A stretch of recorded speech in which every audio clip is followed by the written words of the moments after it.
Sab kanatong tanan. Sa mga igsuon karon ang second day of the octave of Christmas o ato sa gisaulog karon ang dakong kapistahan sa simbahan.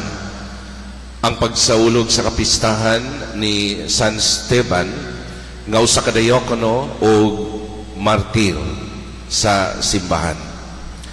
Sa mga igsuon, muingon kita nga kagahapon lamang ato gigsaulog ang dakong kapistahan kasadya paghimaya pagdayeg sa Dios, sa anak sa Dios nga natawo og nahimugso diha sa atong kinabuhi. Ug dako kayo ang atong kalipay sa pagdawat kaniya.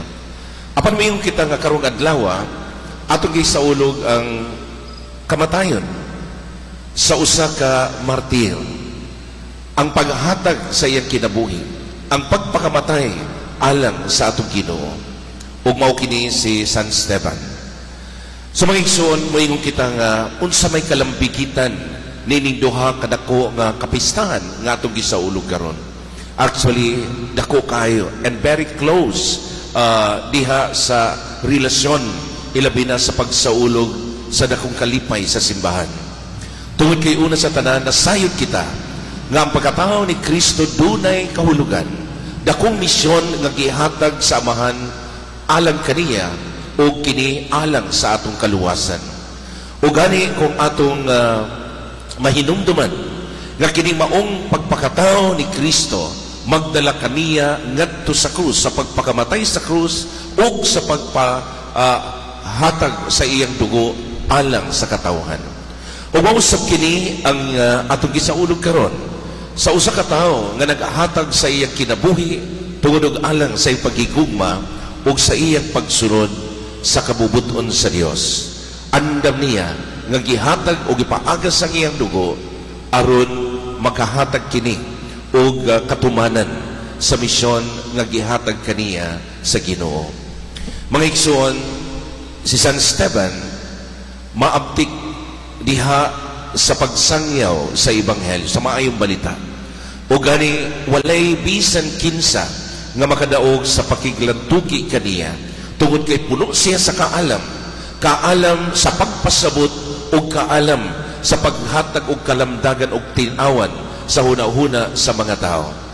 Apan mauusab kini ang nagdala kaniya diha sa kamatayon tungod kay daghan ang dili mutuo kaniya.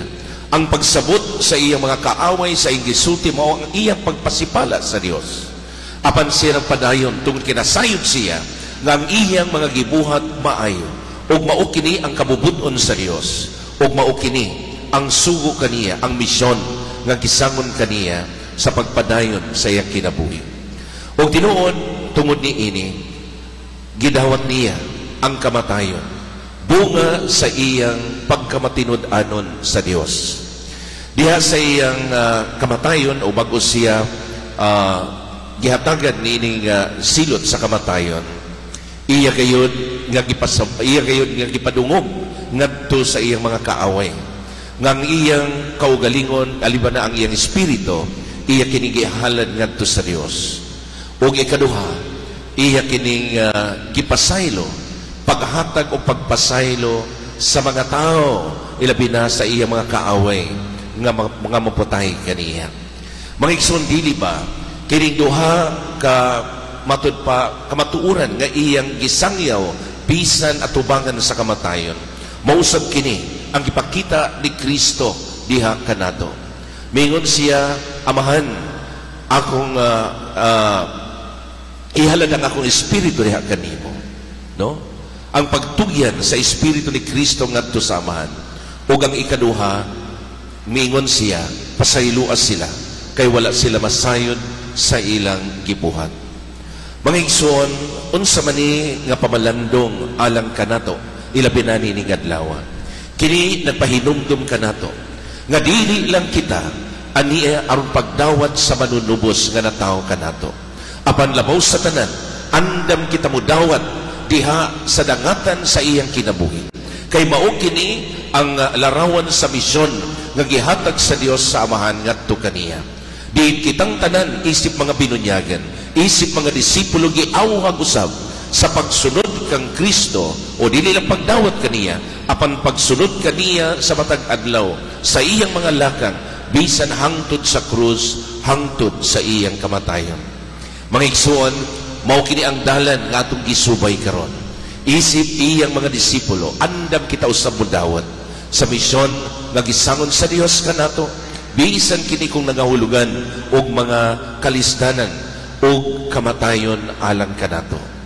Sama ni San Esteban, kita unta magpadayon sa atong kinabuhi, magmutuman og maningkamot nga ato mabuhat ang misyon nga gihatag kanato. Unta kita usab sama kaniya, anda mohalad sa atong kinabuhi tungod og alang sa atong paghigugma sa Dios, pagkamatinud-anon sa iyang mga sugo og labaw sa tanan ang pagdawat kaniya diha sa atong kinabuhi uban sa pagdawat sa misyon nga gihatag kanato.